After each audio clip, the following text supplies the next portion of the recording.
आत्मीय भाइयों और बहनों, आपको पुस्तक सुनसान के सहचर लेखक श्री राम शर्मा आचार्य, विषय हमारा अज्ञातवास और तप साधना का उद्देश्य, पृष्ठ 5 से पढ़कर सुनाते हैं। आइए सुनते हैं।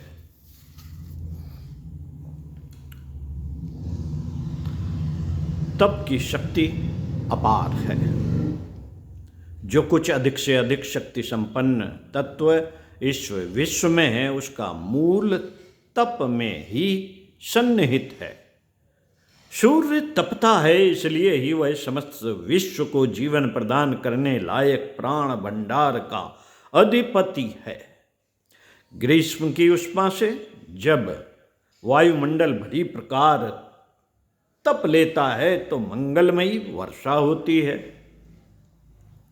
सोना तपता है तो खरा, तेजस्वी और मूल्यवान बनता है। जितनी भी धातुएं हैं वे सभी खान से निकलते समय दूषित, मिश्रित व दुर्बल होती हैं, पर जब उन्हें कई बार भट्टियों में तपाया, पिघलाया और गलाया जाता है तो वे शुद्ध एवं मूल्यवान बन जाती हैं। कच्ची मिट्टी के बने हुए कमजोर खिलौने और बर्तन जरा से आघात से टूट सकते हैं, तपाए और पकाए जाने पर मजबूत एवं रक्त वर्ण हो जाते हैं। कच्ची ईंट भट्टे में पकने पर पत्थर जैसी कड़ी हो जाती है। मामूली से कच्चे कंकड़ पकने पर चूना बनते हैं और उनके द्वारा बने हुए विशाल प्रसाद दीर्घ काल तक बने खड़े रहते हैं। मामूली सा अभ्रक जब 100 बार अग्नि में तपाया जाता है तो चंद्रोदय रस बनता है। अनेकों बार अग्नि संस्कार होने से धातुओं की मूल्यवान भस्म रसायन बन जाती है और उनसे अशक्त एवं कष्ट साध्य रोगों से ग्रस्त रोगी पुनर्जीवन प्राप्त करते हैं। साधारण अन्न और दाल साग कच्चे रूप में न तो सुपाच्य होते हैं और न स्वादिष्ट। वे ही अग्नि संस्कार से पकाए जाने पर सुरुचिपूर्ण व्यंजनों का रूप धारण करते हैं। धोबी की भट्टी में चढ़ने पर मैले कुचैले कपड़े निर्मल एवं स्वच्छ बन जाते हैं। पेट की जठराग्नि द्वारा पकाया हुआ अन्न भी रक्त अस्थि का रूप धारण कर हमारे शरीर का भाग बन जाता है। यदि वह अग्नि संस्कार की तप की प्रक्रिया बंद हो जाए तो निश्चित रूप से विकास का सारा काम बंद हो जाएगा। प्रकृति तपती है, इसलिए सृष्टि की सारी संचालन व्यवस्था चल रही है। जीव तपता है, उसी से उसके अंतराल में छिपे हुए पुरुषार्थ, पराक्रम, साहस, उल्लास, ज्ञान, विज्ञान, प्रकृति रत्नों की श्रृंखला प्रस्फुटित होती है। माता अपने अंड एवं भ्रूण को अपनी उदरस्थ उष्मा से पकाकर शिशु का प्रसव करती है। जिन जीवों ने मूर्छित स्थिति से ऊंचे उठने की, खाने सोने से कुछ अधिक करने की आकांक्षा की है, उन्हें तप करना पड़ा। संसार में अनेकों पुरुषार्थी, पराक्रमी, इतिहास के पृष्ठों पर अपनी छाप छोड़ने वाले महापुरुष जो हुए हैं, उन्हें किसी न किसी रूप में अपने अपने ढंग का तप करना पड़ा। कृषक, विद्यार्थी, श्रमिक, वैज्ञानिक, शासक, विद्वान, उद्योगी, कारीगर आदि सभी महत्वपूर्ण कार्य भूमिकाओं का संपादन करने वाले व्यक्ति वे ही बन सके हैं जिन्होंने कठोर श्रम, अध्यावसाय एवं तपश्चर्या की नीति को अपनाया है। यदि इन लोगों ने आलस्य, प्रमाद, अकर्मण्यता, शिथिलता एवं विलासता की नीति अपनाई होती तो वे कदापि उस स्थान पर न पहुँच पाते, कदापि उस स्थान पर न पहुँच पाते जो उन्होंने कष्ट सहिष्णु एवं पुरुषार्थी बनकर उपलब्ध किया है। पुरुषार्थों में आध्यात्मिक पुरुषार्थ का मूल्य और महत्व अधिक है। ठीक उसी प्रकार जिस प्रकार की सामान्य संपत्ति की अपेक्षा आध्यात्मिक शक्ति संपदा की महत्ता अधिक है। धन, बुद्धि, बल आदि के आधार पर अनेक व्यक्ति उन्नतशील, सुखी एवं सम्मानित बनते हैं, पर उन सबसे अनेक गुना महत्व वे लोग प्राप्त करते हैं जिन्होंने आध्यात्मिक बल का संग्रह किया है। पीतल और सोने में, कांच और रत्न में जो अंतर है, वही अंतर सांसारिक संपत्ति एवं आध्यात्मिक संपदा के बीच में भी है। इस संसार में धनी, शेठ, अमीर, उमराव, गुणी, विद्वान, कलावंत बहुत हैं, पर उनकी तुलना उन महान आत्माओं के साथ नहीं हो सकती जिनने अपने आध्यात्मिक पुरुषार्थ के द्वारा अपना ही नहीं, संसार का हित साधन किया। प्राचीन काल में भी सभी समझदार लोग अपने बच्चों को कष्ट सहिष्णु, अध्यावसायी, तितिक्षाशील एवं तपस्वी बनाने के लिए छोटी आयु में ही गुरुकुलों में भर्ती करते थे, ताकि आगे चलकर वे कठोर जीवन यापन करने के अभ्यस्त होकर महापुरुषों की महानता के अधिकारी बन सके।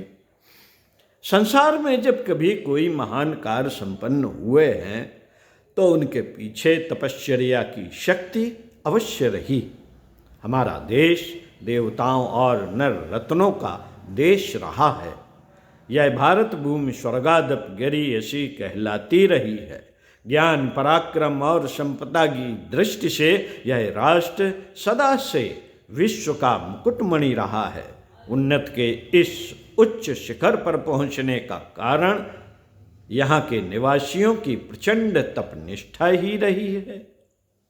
आलसी और विलासी, स्वार्थी और लोभी लोगों को यहाँ सदा घृणित एवं निकृष्ट माना जाता रहा है। तपशक्ति की महत्ता को यहाँ के निवासियों ने पहचाना, तत्वतः कार्य किया और उसके उपार्जन में पूरी तत्परता दिखाई। तभी यह संभव हो सका कि भारत को जगत गुरु, चक्रवर्ती शासक एवं संपदाओं के स्वामी होने का इतना ऊंचा गौरव प्राप्त हुआ। साथियों, पिछले इतिहास पर दृष्टि डालने से यह स्पष्ट हो जाता है कि भारत का बहुमुखी विकास तपश्चर्या पर आधारित एवं अवलंबित होता है। सृष्टि के उत्पन्नकर्ता प्रजापति ब्रह्मा ने सृष्टि निर्माण के पूर्व विष्णु की नाभि से उत्पन्न कमल पुष्प पर अवस्थित होकर 100 वर्षों तक गायत्री उपासना के आधार पर तप किया। तभी उन्हें सृष्टि निर्माण एवं ज्ञान विज्ञान के उत्पादन की शक्ति उपलब्ध हुई। मानव धर्म के आविष्कर्ता भगवान मनु ने अपनी रानी शतरूपा के साथ प्रचंड तप करने के पश्चात ही अपना महत्वपूर्ण उत्तरदायित्व पूर्ण किया था। भगवान शंकर स्वयं तप रूप हैं। उनका कार्यक्रम सदा से तप साधना ही रहा। शेष जी तप के बल पर ही इस पृथ्वी को अपने शीश पर धारण किए हैं। सप्त ऋषियों ने इसी मार्ग पर दीर्घ काल तक चलते रहकर वह सिद्धि प्राप्त की, जिससे सदा उनका नाम अजर अमर रहेगा। देवताओं के गुरु बृहस्पति और असुरों के गुरु शुक्राचार्य अपने अपने शिष्यों के कल्याण, मार्गदर्शन और सफलता की साधना अपनी तप शक्ति के आधार पर ही करते रहे हैं। साथियों, नई सृष्टि रच डालने वाले विश्वामित्र की रघुवंशी राजाओं की अनेक पीढ़ियों तक मार्गदर्शन करने वाले वशिष्ठ की क्षमता तथा साधना इसी में ही अंतर्निहित थी। एक बार राजा विश्वामित्र वन में अपनी सेना को लेकर पहुंचे तो वशिष्ठ जी ने कुछ सामान न होने पर भी सारी सेना को समुचित आतिथ्य कर दिखाया। तो विश्वामित्र दंग रह गए। किसी प्रसंग को लेकर जब निहत्थे वशिष्ठ और विशाल सेना संपन्न विश्वामित्र में युद्ध ठड़ गया तो तपस्वी वशिष्ठ के सामने राजा विश्वामित्र को परास्त ही होना पड़ा। उन्होंने दिग्बलम क्षत्रि बलम ब्रह्म तेजो बलम की घोषणा करते हुए राजपाट छोड़ दिया और सबसे महत्वपूर्ण शक्ति की तपश्चर्या के लिए शेष जीवन समर्पित कर दिया। अपने नरकगामी पूर्व पुरुषों का उद्धार तथा प्यासी पृथ्वी को जलपूर्ण करके जन समाज का कल्याण करने के लिए गंगावतरण की आवश्यकता थी। इस महान उद्देश्य की पूर्ति लौकिक पुरुषार्थ से नहीं वरन तप शक्ति से ही संभव थी। भागीरथ कठोर तप करने के लिए वन को गए और अपनी साधना से प्रभावित कर गंगा जी को भूलोक में लाने एवं शिव जी को अपनी जटाओं में धारण करने के लिए तैयार किया। यह कार्य साधारण प्रक्रिया से संपन्न न होता, तप ने ही उन्हें संभव बनाया। च्यवन ऋषि इतना कठोर दीर्घकालीन तप कर रहे थे कि उनके सारे शरीर पर दीमक ने अपना घर बना लिया था और उनका शरीर एक मिट्टी का टीला जैसा बन गया था। राजकुमारी सुकन्या को छेदों में 2 चमकदार चीजें दिखीं और उनमें कांटे चुभ दिए। यह चमकदार चीजें और कुछ नहीं च्यवन ऋषि की आंखें थी। च्यवन ऋषि को इतनी कठोर तपस्या इसलिए करनी पड़ी थी कि वे अपनी अंतरात्मा में सन्निहित शक्ति केंद्रों को जागृत करके परमात्मा के अक्षय शक्ति भंडार में भागीदारी मिलने की अपनी योग्यता सिद्ध कर सकें। सुखदेव जी जन्म से साधनारत हो गए। उन्होंने मानव जीवन का एकमात्र सदुपयोग इसी में समझा कि इसका उपयोग आध्यात्मिक प्रयोजनों में करके नर तन जैसे दुर्लभ सौभाग्य का सदुपयोग किया जाए। वे चकाचौंध पैदा करने वाले वासना एवं तृष्णा जन्य प्रलोभनों को दूर से नमस्कार करके ब्रह्म ज्ञान की ब्रह्म तत्व की उपलब्धि में संलग्न हो गए। तपस्वी ध्रुव ने खोया कुछ नहीं।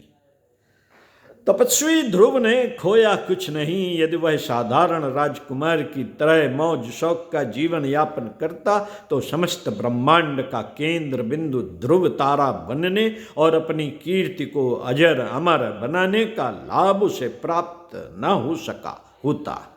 उस जीवन में भी उसे जितना विशाल राजपाट मिला उतना किसी को अधिक से अधिक कृपा होने पर भी उपलब्ध न हुआ होता।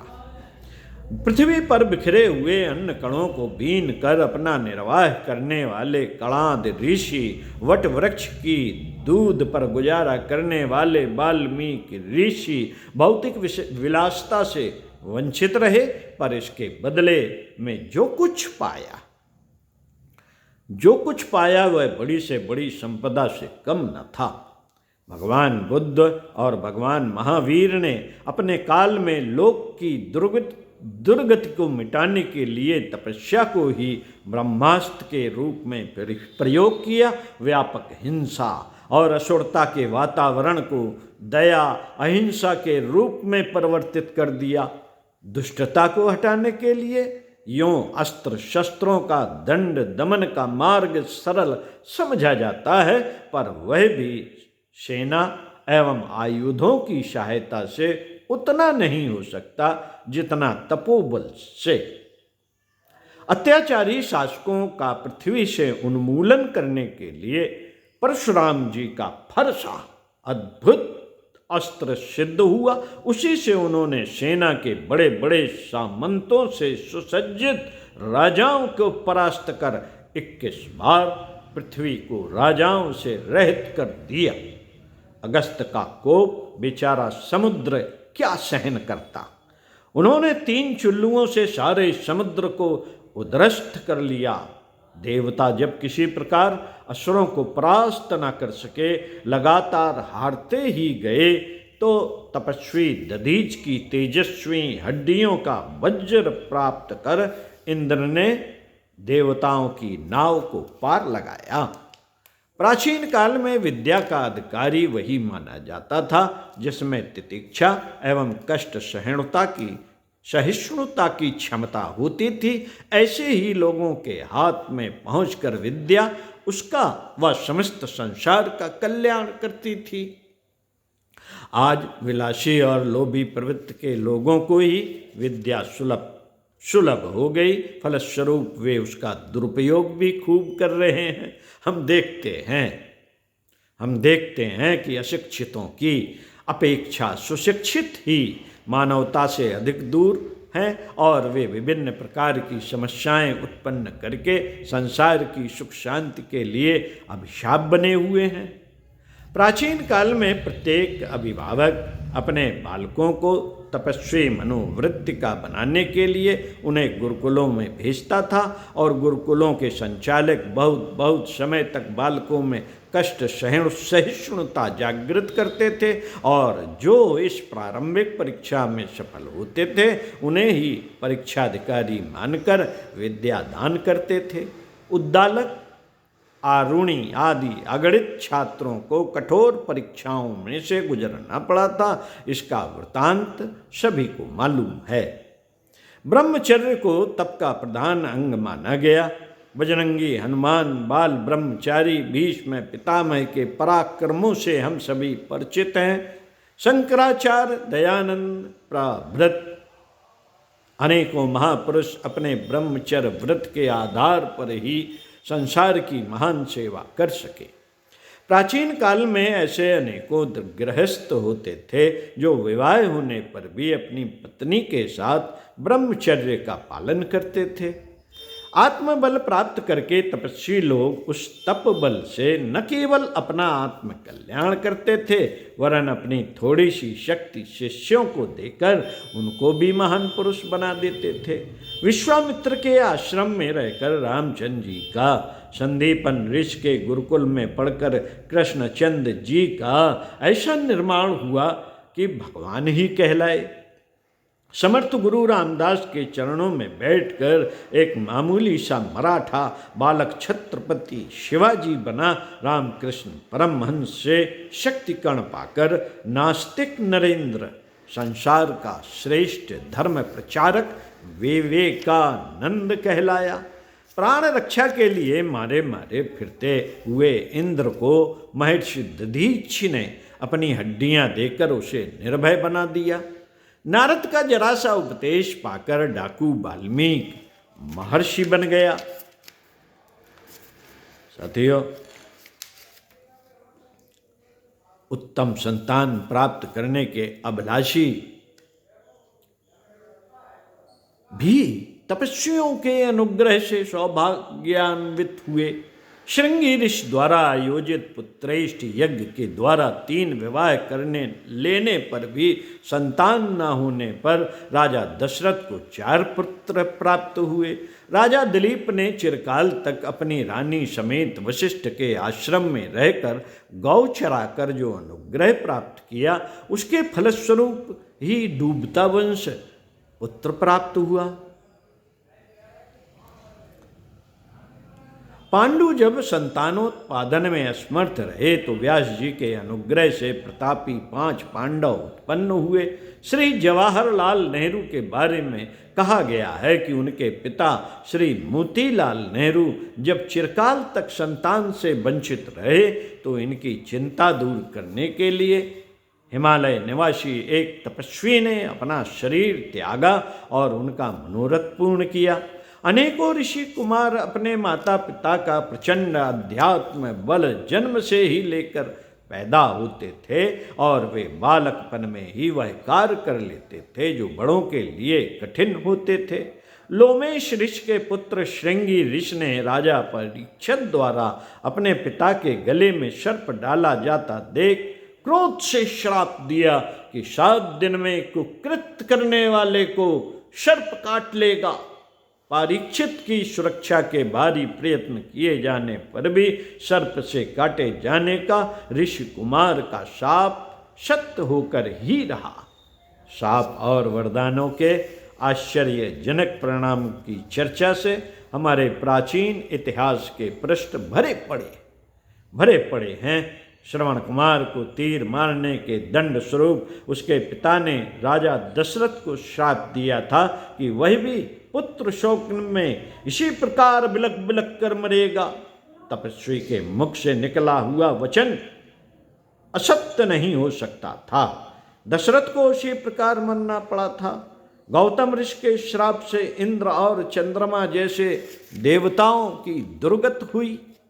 राजा सगर के 10,000 पुत्रों को कपिल के क्रोध करने के फलस्वरूप जलकर भस्म होना पड़ा। प्रसन्न होने पर देवताओं की भांति तपस्वी ऋषि भी वरदान प्राप्त करते थे और दुख दारिद्र्य से पीड़ित अनेकों व्यक्ति सुख शांति के अवसर प्राप्त करते थे। पढ़कर सुनाएंगे इसी क्रम में अगले वीडियो में इसी पुस्तक के पृष्ठ 12 से। सुनते रहिए कुछ अच्छा और पढ़ते रहिए कुछ अच्छा।